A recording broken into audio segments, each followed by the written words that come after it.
looking for investors, sir, Arpit sir, what are the aspects that founders should actually care about, and what are the things that founders should not spend too much time focusing on?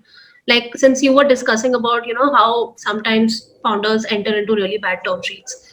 So, what are the absolute non-negotiables from a founder's perspective that way?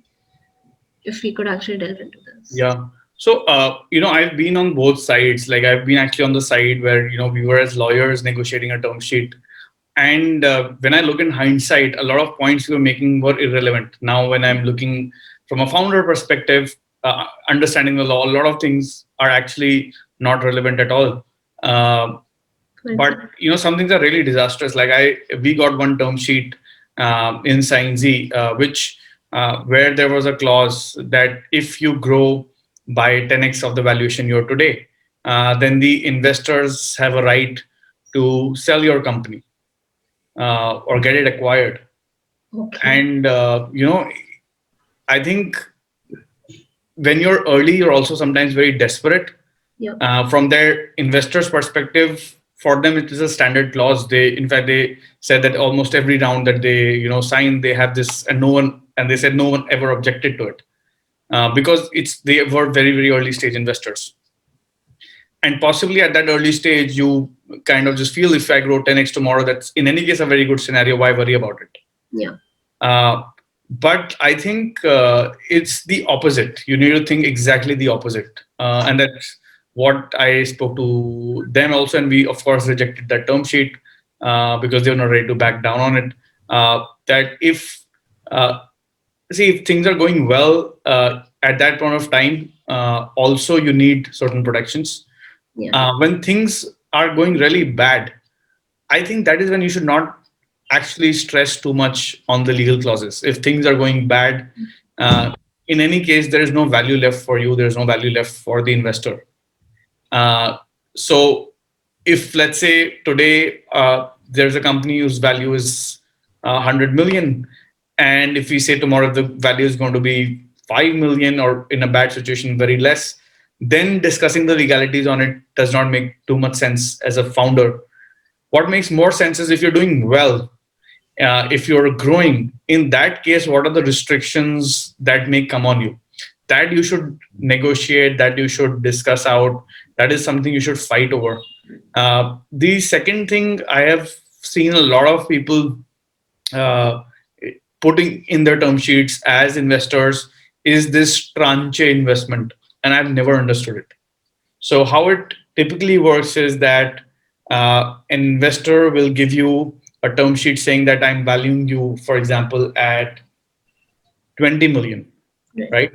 But you will say that half of the investment will come today, and half of the investment will come after a year if you complete certain target or certain milestones. Right. I think this is one of the most unfair term sheets, and most founders should reject this outright. It does not make any sense until unless, of course, they're ready to renegotiate the valuation after a year. So, for example, I may be valued at 20 million today, or maybe less, and you're giving me a higher valuation, but I may be valued 3x of that after a year. And this is, in a way, a very unfair term to the founder, where the founder cannot increase the valuation after a year, but the investor can choose, depending on milestone, whether they want to invest further or not. This is where this is a typical investor bias term sheet. And I've seen a lot of early stage founders signing such term sheets, getting stuck with investors who they should not have been with. And I think as founders, when you're making choice of investors, a lot of these things are giveaways. The terms that are being offered to you as early stage, you should also judge your investor that whether those terms are fair, because that is how that relationship will be built over the years. And therefore, a lot of things which the lawyer may feel it's fine. Like this is one of the clauses I've never seen lawyers argue about, because for them it's completely fine, to be honest. But as founders, you need to think about your business and what impacts your business. Absolutely. Like typically that 10x clause, if you would have gone to a lawyer would have come back to him saying this is a commercial call, you make it.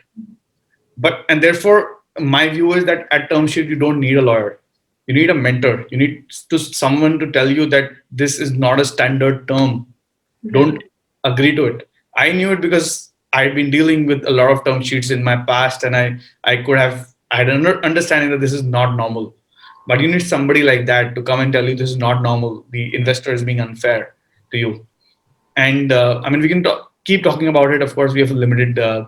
time, but I feel, therefore, as founders, when you're making choices, term sheets or terms in a term sheet, I think, are very important. Sometimes investors do put it, but once you have kind of pushed them back, and if they take it back, it's completely fine. It's fair. It's negotiation. But if you see a lot of investors sticking to terms which you feel are unfair, Yeah. in that case, I think it's a sign. And as founders, while you may be desperate, where you might need business, but sometimes all money is not good money. So you should be careful that you're not entering into uh, engagements with with investors who are treating you unfairly.